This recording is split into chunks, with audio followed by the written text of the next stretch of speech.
वह मुझे मंदिर के द्वार पर वापस ले आया। वहां मैंने देखा कि मंदिर की देहली के नीचे से पूर्व की ओर जल निकलकर बह रहा है, क्योंकि मंदिर का मुख पूर्व की ओर था।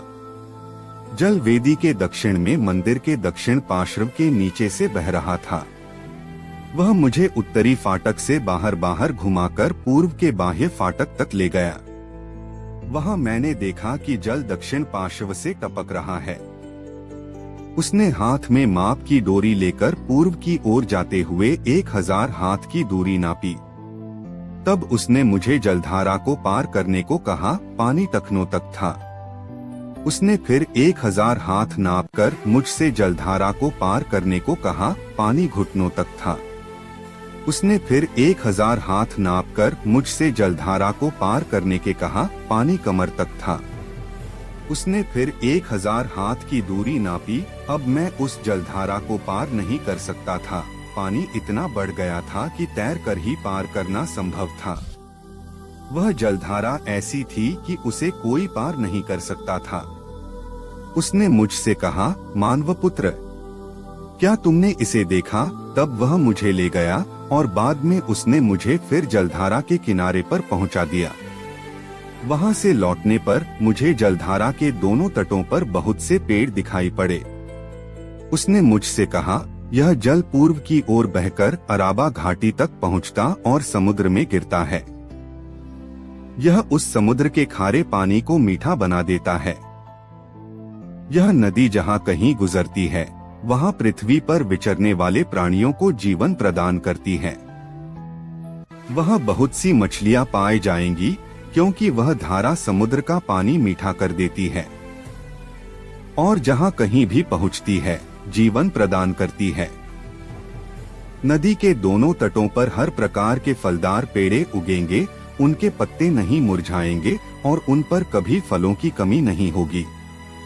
वे हर महीने नए फल उत्पन्न करेंगे, क्योंकि उनका जल मंदिर से आता है।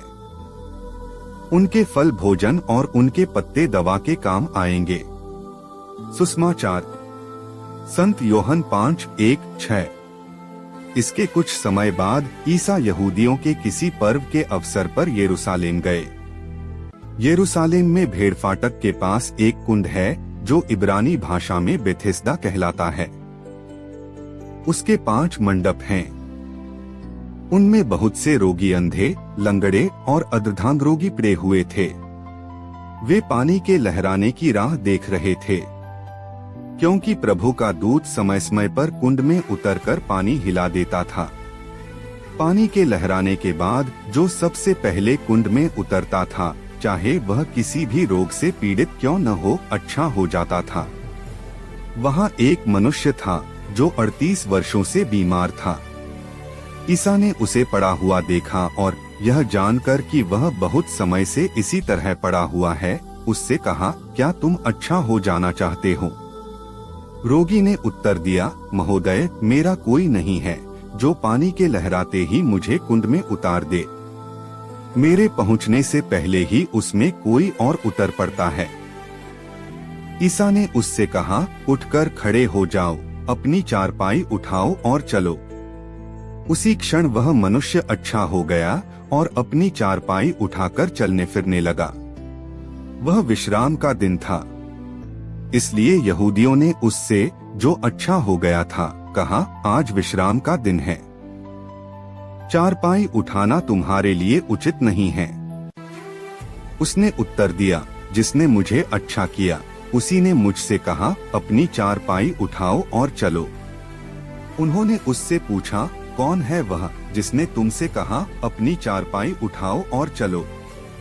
चंगा किया हुआ मनुष्य नहीं जानता था कि वह कौन है, क्योंकि उस जगह बहुत भीड़ थी और ईसा वहां से निकल गए थे। बाद में मंदिर में मिलने पर ईसा ने उससे कहा, देखो, तुम चंगे हो गए हो, फिर पाप नहीं करो, कहीं ऐसा न हो कि तुम पर और भी भारी संकट आ पड़े। उस मनुष्य ने जाकर यहूदियों को बताया कि जिन्होंने मुझे चंगा किया है वह ईसा हैं। यहूदी ईसा को इसलिए सताते थे कि वे विश्राम के दिन ऐसे काम किया करते थे।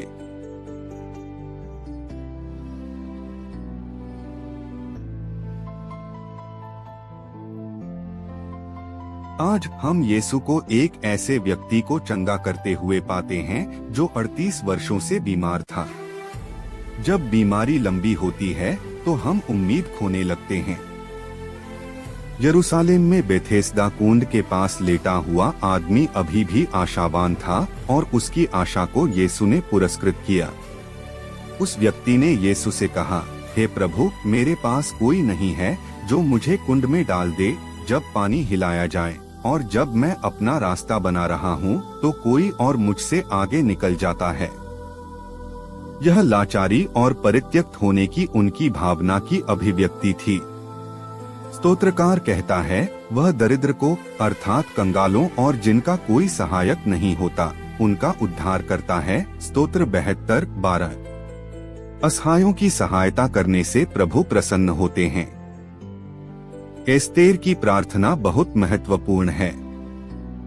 वह प्रार्थना करती है, इब्राहिम, इसहाक और याकूब के ईश्वर, तू धन्य है, मुझ एकाकिनी की सहायता कर। प्रभु, तेरे सिवा मेरा कोई रक्षक नहीं। एस्तेर 4:17। ईश्वर ने एस्तेर की प्रार्थना का उत्तर दिया और इस्राएलियों को बचाया। हमें ईसाई होने के नाते कभी भी अकेलापन महसूस नहीं करना चाहिए। हमारा प्रभु इम्मानुएल है, प्रभु हमारे साथ। बेथस्दा के कुंड के पास 38 साल से बीमार व्यक्ति लंबे समय से वहां पड़ा हुआ था। यीशु भी उसकी स्थिति जानते थे। यीशु उस पर तरस खाते हुए पूछते हैं, क्या तुम अच्छा हो जाना चाहते हो? यीशु उससे बातचीत कर उसे चंगाई प्रदान करते हैं। अंत में उसे सावधान रहने को चेताते हुए उससे कहते हैं, देखो, तुम चंगे हो गए हो, फिर पाप नहीं करो। कहीं ऐसा न हो कि तुम पर और भी भारी संकट आ पड़े।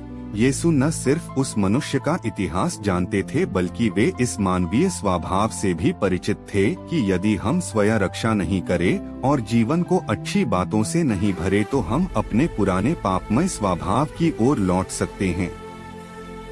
संत मत्ती के सुसमाचार 12:45 में इस मानवीय पहलू पर और अधिक प्रकाश डालते हुए प्रभु कहते हैं, तब वह अशुद्ध आत्मा जाकर अपने से भी बुरे 7 आत्माओं को ले आता है और वे उस घर में घुसकर वहीं बस जाते हैं।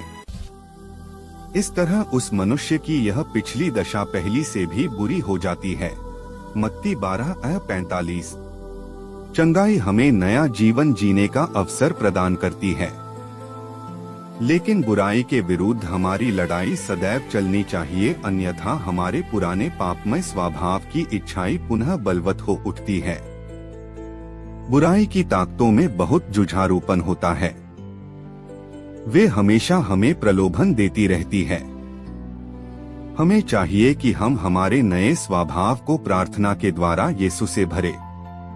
हमें यीशु के प्रति उत्साह तथा प्रतिबद्धता दिखाना चाहिए ताकि फालतू की बातों की ओर हमारा ध्यान आकर्षित न हो। हमें याद रखना चाहिए कि जब यीशु हमारे साथ रहते हैं तो शैतान हमसे दूरी बनाए रखता है। संत याकूब का पत्र हमें सलाह तथा मनोबल बढ़ाते हुए कहता है, आप लोग ईश्वर के अधीन रहें, शैतान का सामना करें और वह आपके पास से भाग जाएगा। ईश्वर के पास जाएं और वह आपके पास आएगा।